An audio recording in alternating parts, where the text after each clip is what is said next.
Hello and welcome back to Peaky Boardgamer. My name is Victor Rakos, and in today's video I will explain Nova Luna, designed by Uwe Rosenberg and Korn van Moorsel.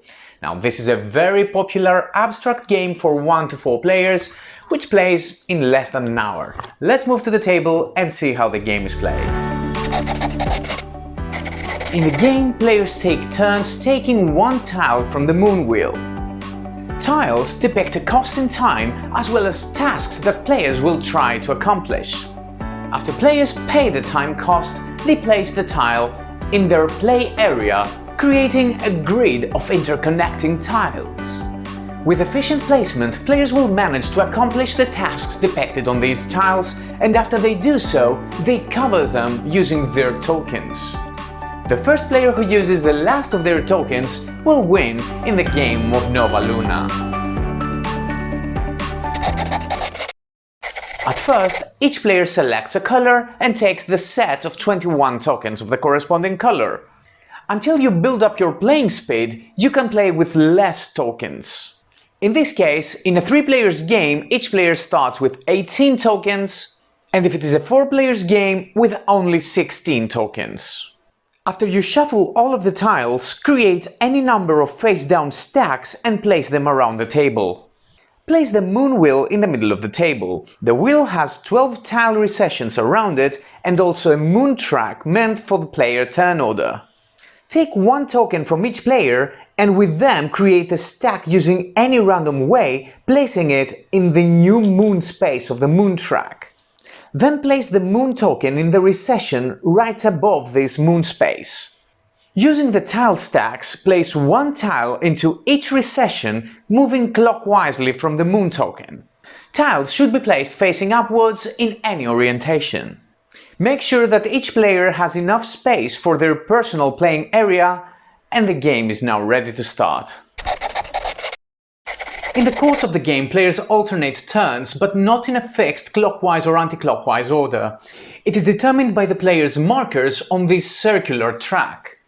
It is always the turn of the player whose marker is further behind and also on the top of the stack if tied with other player markers. So in our example, it would be the blue player to take the first turn in the game. If the situation is like that, it would be the white player's turn, and now it would be the orange player's. It is absolutely possible that a player takes consecutive turns. A player's turn mainly consists of taking one tile from the moon wheel and then placing it in the personal play area. The tiles that can be taken are always the 3 next tiles moving clockwise from the moon meeple. So in our example, the orange player must select one of these 3 tiles. It is possible that some tile spaces are empty. In these cases, these spaces are skipped, so in this example, the orange player would have to select one of these 3 tiles.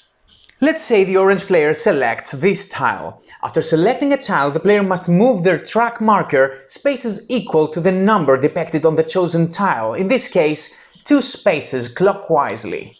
After paying the time cost, the player moves the moon meeple to the space where the tile was picked from.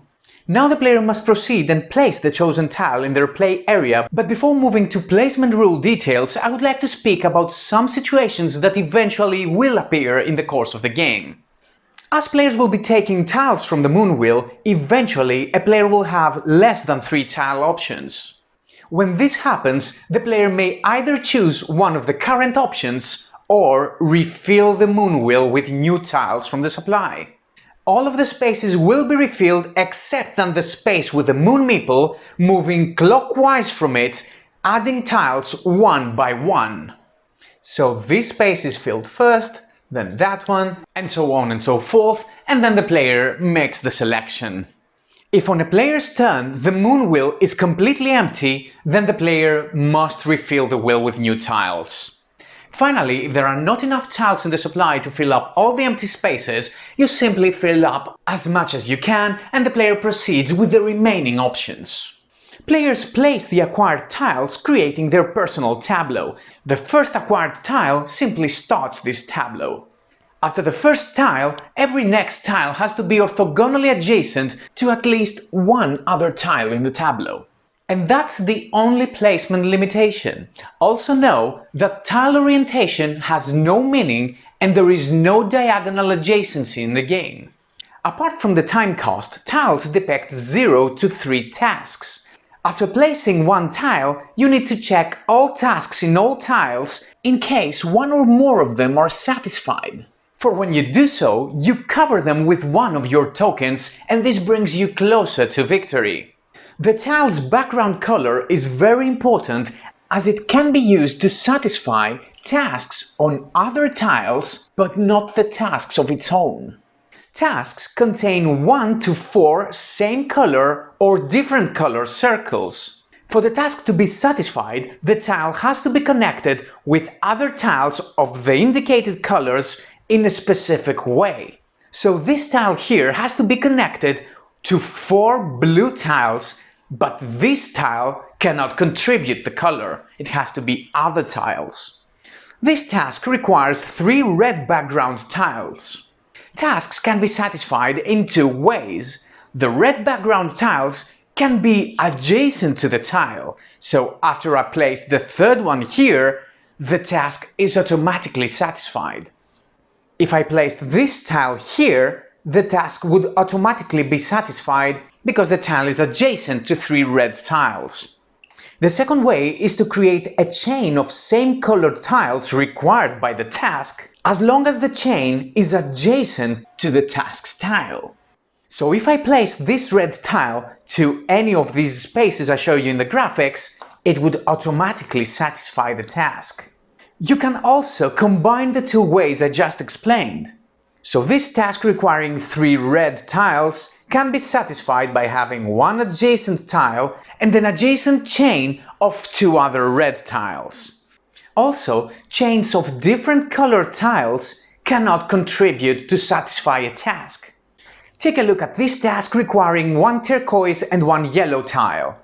A player can surely place these tiles like that, but this chain cannot satisfy the task. Practically, this means that such tasks can only be satisfied if all of the depicted tiles are adjacent to the task's tile. Also, it's possible that after placing a tile, multiple tasks are satisfied together. So after I place this here, both of these tasks are satisfied. Finally, you should know that tiles are never used up after they contribute their color to satisfy a task. They can be reused for multiple tasks. The game ends immediately after a player uses their last token and that player is the winner of the game. If more than one players use their last token on the same turn, then these players tie and the winner is the tied player who is further behind on the moon track. The game can also end if a player cannot pick a tile from the moon track because all of them are used. When that happens, the game ends and the winner is the player who has used the most tokens so far in the game. And if there is a tie, the tie breaks the same way I just explained. These were all the rules of Nova Luna. If you like our videos and want to see more videos like that, please subscribe to my channel. And until next time, have fun and play more board games.